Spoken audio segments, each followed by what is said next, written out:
everybody. Everybody doing okay? Let me see here. Well, it's not. Let me see. Here, you want to check this out? Already off to this is a live production. All right. So thank you, everybody. Good afternoon. I hope everybody had a really great weekend. I wanted to say welcome to the new Pentagon press briefing room. In line with the Secretary's vision to make this the most transparent Department of Defense in history, I gave you my personal commitment to make these briefings more routine. So today is the first of many, and considering the significant U.S. military operations as directed by the President this weekend now seemed as appropriate time as any to fulfill that obligation to all of you. Additionally, I'm glad to be joined by Lieutenant General Alex Grinkovich, affectionately known as Grinch. Now, despite his call sign, he's actually a very pleasant and delightful human being, and we're glad to have him here at this podium. He's the Director of Operations of the Joint Staff. He's going to be able to provide a much richer context on the ongoing series of U.S. military operations against the Iranian-backed Houthi terrorists in Yemen. So thank you for joining me, General. Thank you, sir. As many of you all know, we had an election back in November, and as a result of that election, an overwhelming mandate from the American people, there's a new president in the White House, and that, of course, is our president, President Donald Trump, who has immediately gotten to work on his America First agenda for the Department of Defense. Among those are four top-line points that I think are very important for those in this room to understand. Those are protecting the U.S. homeland, deterring China, and maintaining the ability to strike America's enemies anywhere in the world, and then also asking our allies to do more. We all know that this is a tall task, to be sure. So President Trump knew we needed a certain type of leader to bring the department into the 21st century, and he found that leader in now Secretary Pete Hegseth.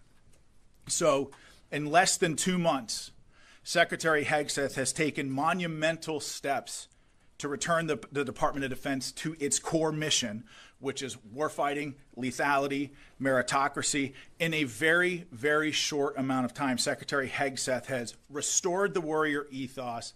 He's declared DEI dead at the DoD. He's made the sovereignty of our borders a matter of national security. And we are refocused on training, fitness, and high standards across the board here in the Department of Defense. So before we get into our updates today, I just wanted to take this opportunity to say that this Department of Defense is committed to achieving our mission of maintaining the greatest fighting force the world has ever known, and returning the Department of Defense back to the American warfighter and making it more transparent to the American taxpayer. So starting out, as I'm sure you've all seen over the weekend, U.S. Central Command Forces initiated a series of operations consisting of precision strikes against Iran-backed Houthi targets across Yemen to restore freedom of navigation and reestablish American deterrence. For years, the Houthis have targeted U.S. military ships and aircraft. They've hit commercial ships as well, including U.S. flagged vessels, and they threaten our personnel overseas. Houthi terrorists have launched missiles, one-way attack drones at U.S. warships over 170 times, and at commercial vessels 145 times since 2003. I know what it's like to be in a situation when you're under fire by the enemy. Your life is at risk. The life of your friends and your battle buddies is at risk, and you're prohibited from returning fire. That's a hellish situation that I wouldn't wish on my worst adversary. It's a tough position that we put America's sons and daughters in. Under President Trump and Secretary Hegseth's leadership, we will defend our sons and daughters. If you shoot at American troops, there will be consequences.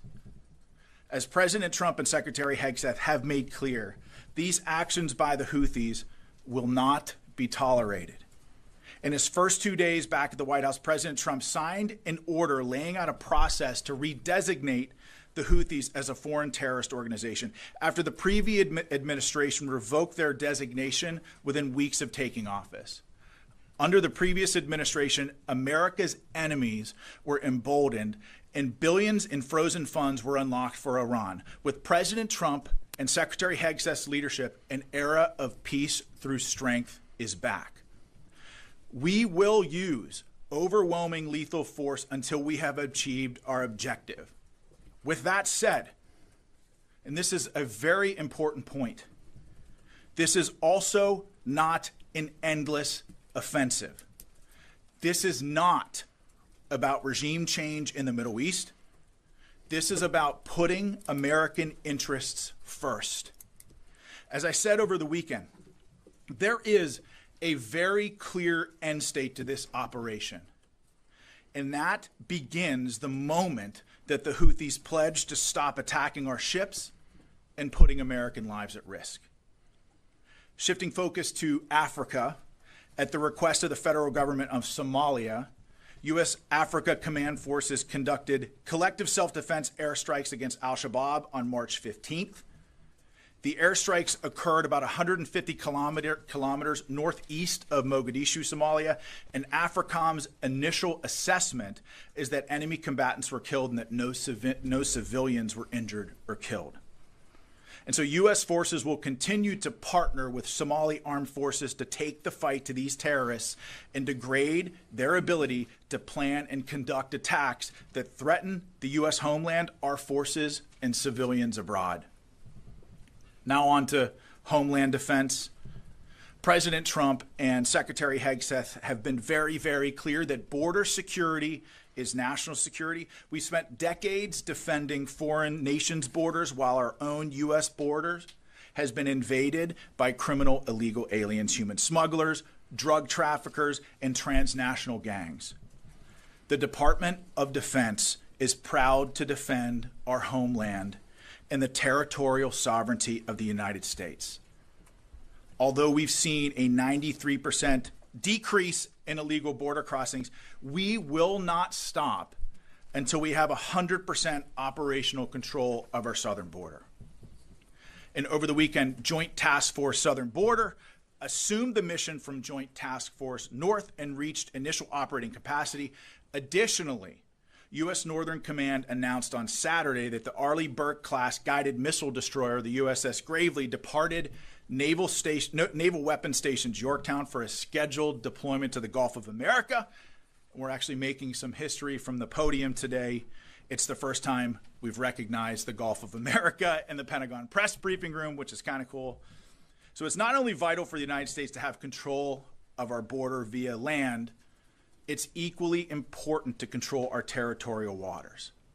And this deployment directly supports U.S. Northern Command's mission to protect our sovereignty. And lastly, Secretary Hegseth spoke with Qatari Minister of State for Defense Affairs, His Excellency Sheikh Saud Al Thani, to discuss operations to eliminate the Houthi threat to American commerce and restore American freedom of navigation. The Secretary acknowledged Qatar's strong partnership in addressing shared security challenges across the region, including Syria and the Red Sea. And with that, I'll turn it over to my counterpart, Grinch, for some more opening comments on CENTCOM strikes. General, the floor is yours. Thank you, sir. Ladies and gentlemen, thanks for the opportunity to provide you a brief operational update on our operations against the Houthis. On Saturday, the 15th of March, shortly after 1 p.m. Eastern Time, at the direction of the President, U.S. Central Command began precision strike operations against the Houthis to restore freedom of navigation and American deterrence. The initial wave of strikes hit over 30 targets at multiple locations, degrading a variety of Houthi capabilities. These included terrorist training sites, unmanned aerial vehicle infrastructure, weapons manufacturing capabilities, and weapons storage facilities. It also included a number of command and control centers, including a terrorist compound where we know several senior Houthi unmanned aerial vehicle experts were located. On Sunday, strike operations continued against additional headquarters locations, weapons storage facilities, as well as detection capabilities that have been used to threaten maritime shipping in the past.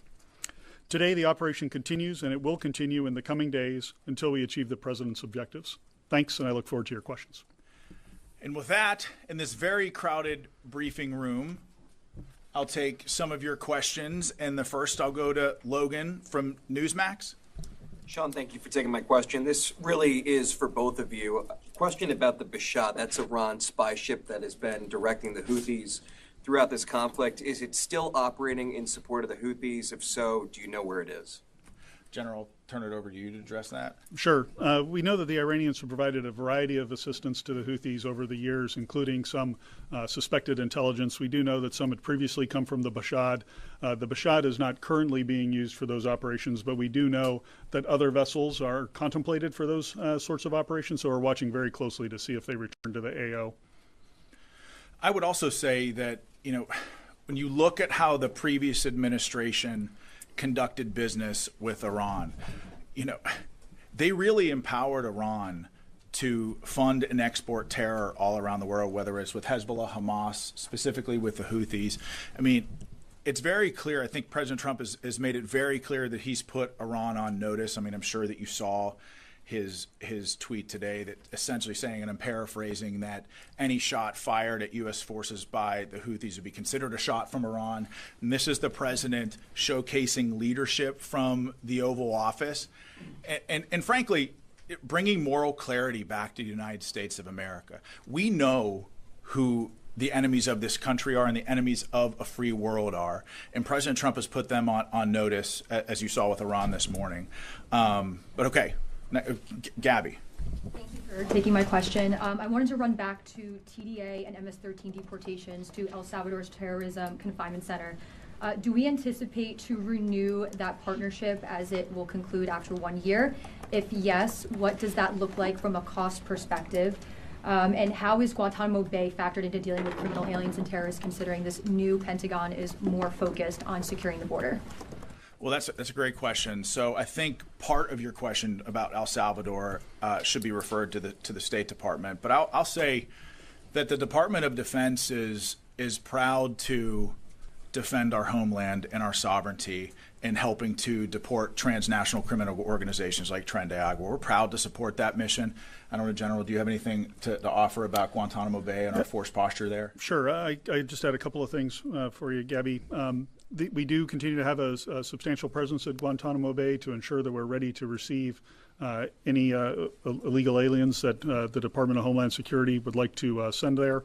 We're monitoring their requirements closely, and we're in daily contact with them to make sure that we can meet them to the best of our ability. Tom? Sean, if the Iranian ships are operational, start helping the Houthis, will they be targeted? And for the general, any sense of number of military casualties so far and any civilian casualties in Yemen?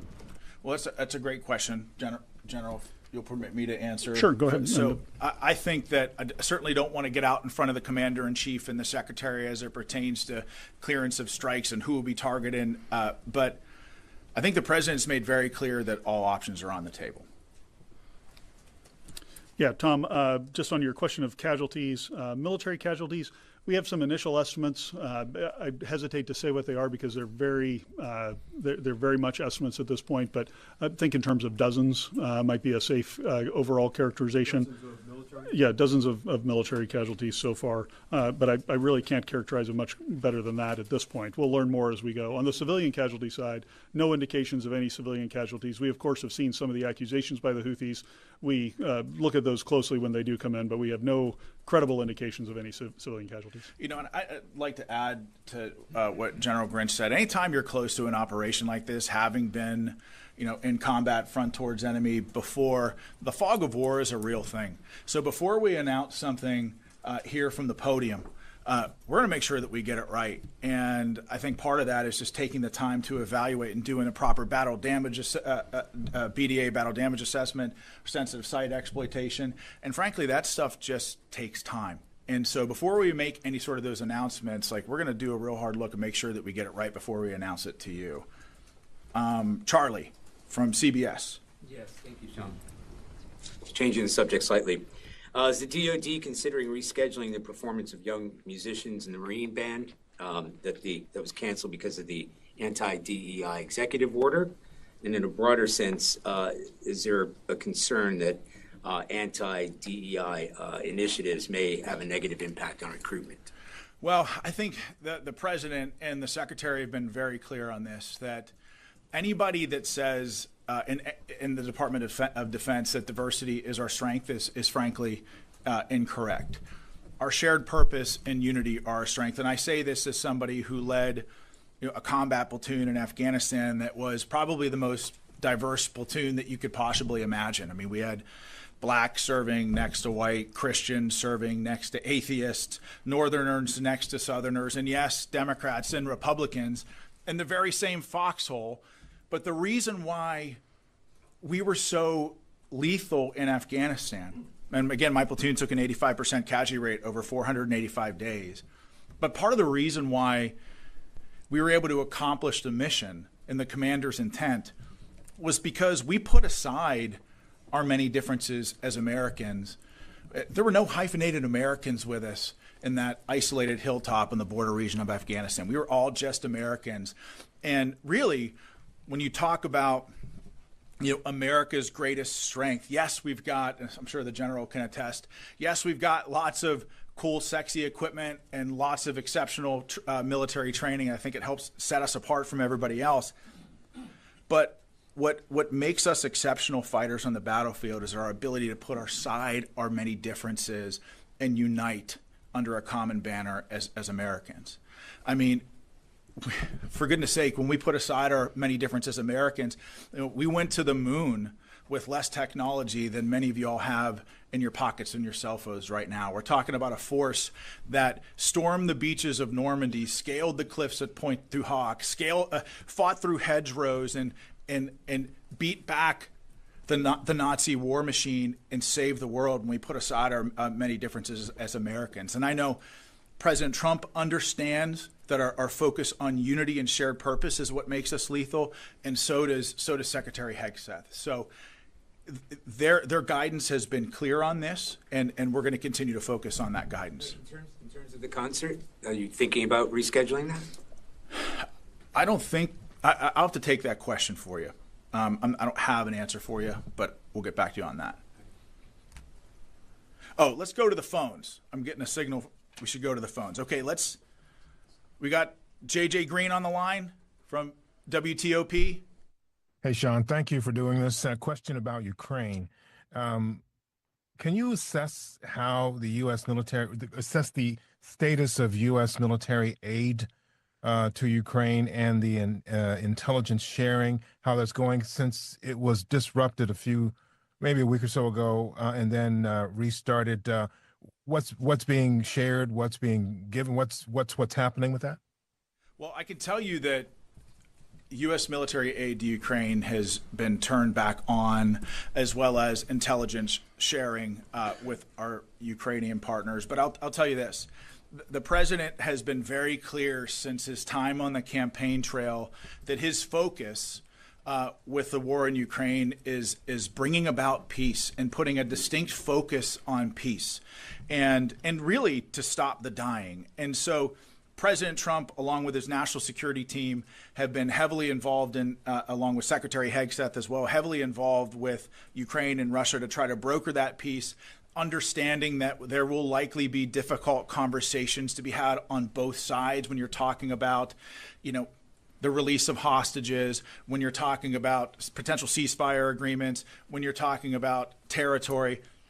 As someone who's negotiated with some tough people on the battlefield, I can tell you it's a tough, imperfect, nuanced, and complicated process. And President Trump and Secretary Hegseth certainly understand that, with on the forefront of their mind peace as their first and foremost priority. General, do you have anything to add? No, I would just echo what you said, sir, which is, the status of U.S. military aid, it has been turned back on. We've got confirmed reports that it is continuing or is flowing back into Ukraine. And, of course, daily reports on the outcome of the intelligence sharing and those efforts. So all of that is as it was previously. So I'm going to stick with the phones here just a second. I got Christina from Breitbart on the phones. Do I understand that? Yes, thanks so much for doing that, Sean. Two questions. After U.S. strikes against the Houthis on Saturday, the Houthis fired drones and missiles at the Truman. Will there be a response to those attacks? And secondly, the Pentagon has deployed the USS Gravely. Can you tell us a little bit about what it will be doing there, exactly what its mission will be? So I guess I'll address the first part of your question first, Christina, and General, I'll let you chime in. The question of the Houthis. I mean, what was? Remind me what the first part of your question was, Christina. Will there be a response to the Houthi attacks on the Truman? It was that I got you. So first of all, we did get reports of the Houthis firing ballistic missiles and some one-way attack drones against U.S. forces in the region. Those attacks were largely ineffective and didn't come anywhere near U.S. forces in the region. Again, the commanders in command of those vessels were, I mean, they were completely on point with regards to defending. They were not effective attacks. And so I would also say the second part, the answer to the second part of that question is that the response is ongoing. I mean, this isn't, there's going to be, as I mentioned, a very clear end state to this. And I think a lot of that has to do with how the Houthis respond.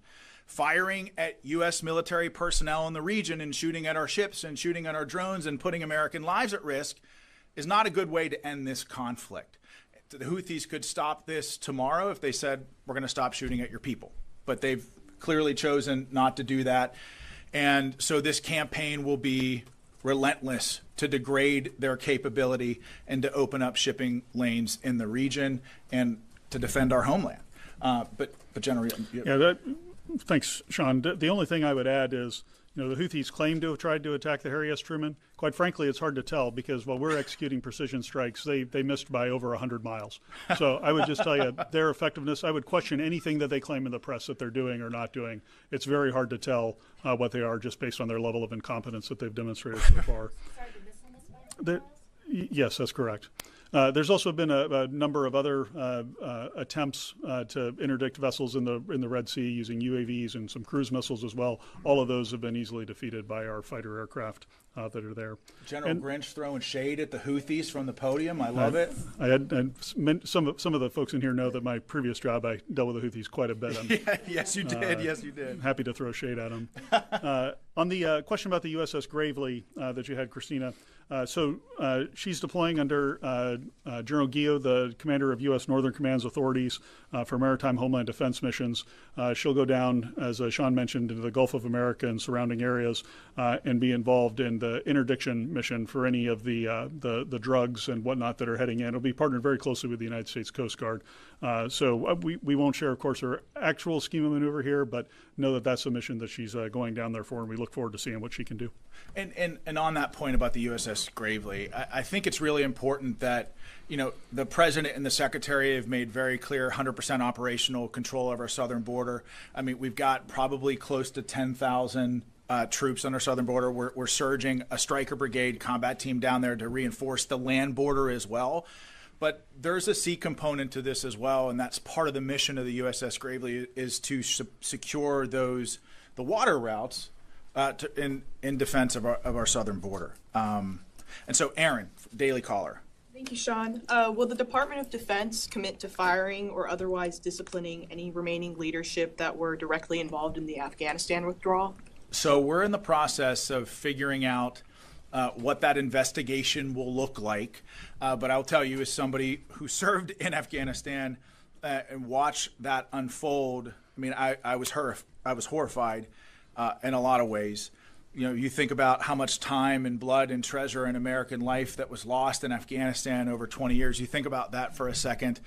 I'm 43 years old. This country was at war in Afghanistan for 20 years. So almost half of my life, this country was at war in Afghanistan. And I personally watched, the men in my platoon, but also my larger brigade combat team, which was a part of the 10th Mountain Division, 3rd Brigade. We bled the ground red in Afghanistan, and I watched my men do extraordinary things in support of a grateful nation and in support of the mission there. And to watch Afghanistan be surrendered in the way that it was extremely difficult. And I think something that President Trump and Secretary Hegseth really understand is that when America makes a decision to get involved in any conflict, we have a moral obligation to have a clear-cut end state to what that operation looks like, a clear exit strategy to what that operation looks like, and to make sure that victory is clearly defined.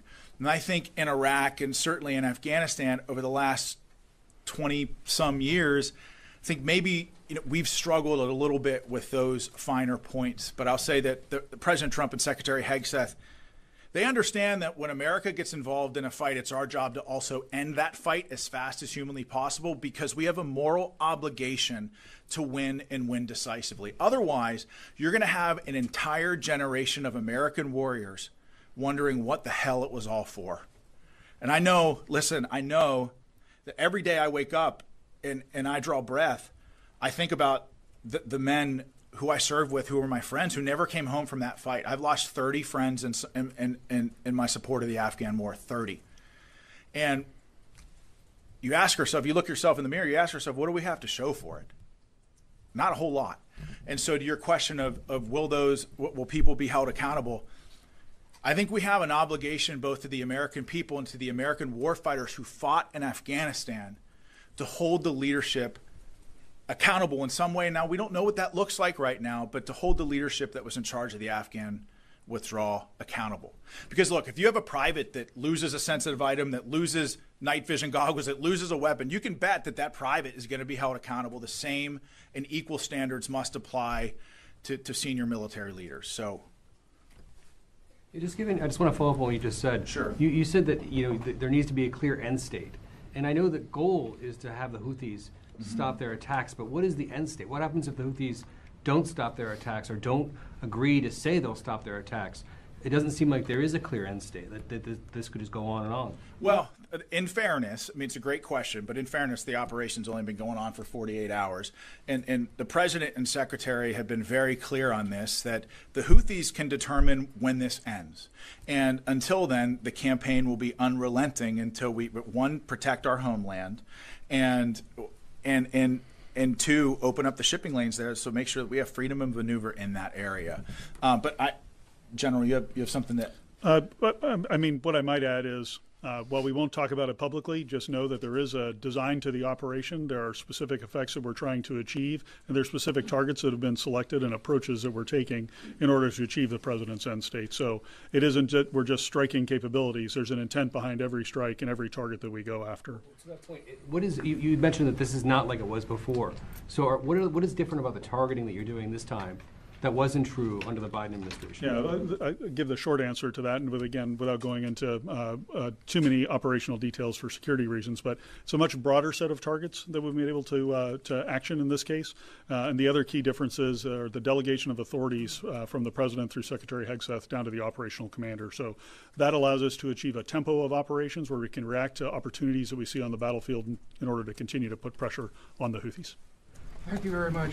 Will this operation include sending ground troops into Yemen? If so, how do you achieve your objective of making them say enough without sending ground troops?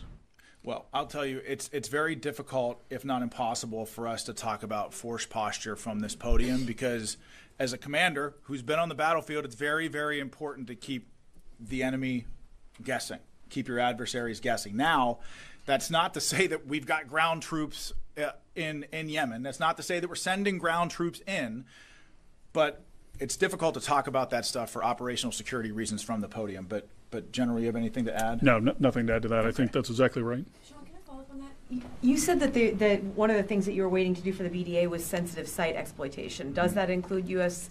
boots on the ground or any kind of American personnel on the ground to do that? I can't talk about that stuff from the podium. But we have ways of conducting sensitive site exploitations without ground troops on the ground. Yeah, it does not always require boots on the ground, and I'll just leave it at that. So can I also ask you about if there's any U.S. military assessment? I know that you're still on, the BDA is ongoing, but is there any military assessment about how much of the Houthis' capabilities were degraded by these first couple of rounds? And can you say anything? The President's Truth Social mentioned going after leaders, which seems to be one of the things that's different here. Can you say anything about any of the leaders that were targeted here? Yeah, on the second part of the question, I'll just go to my opening statement where I mentioned that there was a unmanned aerial vehicle facility that was struck with several key leaders. Those were key individuals who led their unmanned aerial vehicle enterprise and were some of the technical experts in there. So think those types of individuals that we might be targeting as part of the command and control.